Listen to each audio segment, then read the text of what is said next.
Long ago, in a small Japanese mountain village, lived a young woodcutter named Ren.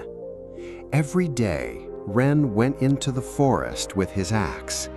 He worked harder than anyone else. He cut trees faster, carried heavier logs, and stayed in the forest longer. Yet his life never seemed to improve. His house was small, his savings were low, and his body felt tired all the time. Ren often thought, "Why does my effort give me so little?" The thought stayed in his mind like a stone. In the same village lived an old woodcutter named Sota. Sota worked fewer hours. He cut fewer trees. But he lived calmly, ate well, and always returned home before sunset. Ren could not understand this.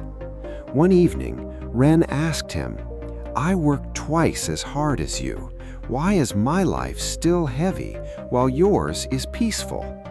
Sota smiled and invited Ren to walk with him the next morning. At dawn, they entered the forest together. Ren raised his axe quickly, ready to work. Sota stopped him and pointed to a tree. "Listen first," he said. Ren was confused, but he stayed silent. Birds sang. Wind moved the leaves. After a while, Sota touched the tree gently and said, "This one is weak inside. It will fall easily." One strike, and it did. Ren tried the next tree without thinking. His axe hit again and again. The tree did not fall. His arms burned. Sota said quietly, "The forest gives more to those who observe before acting." That day, Ren did not cut many trees, but he learned something new.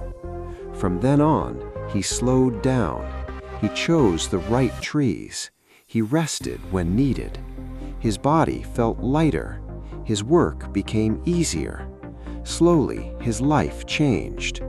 Months later, when a bridge in the village broke, Ren helped rebuild it, not by rushing, but by planning. The villagers noticed his calm strength. Ren finally understood the lesson life had been teaching him. Effort alone was not the answer. Understanding was.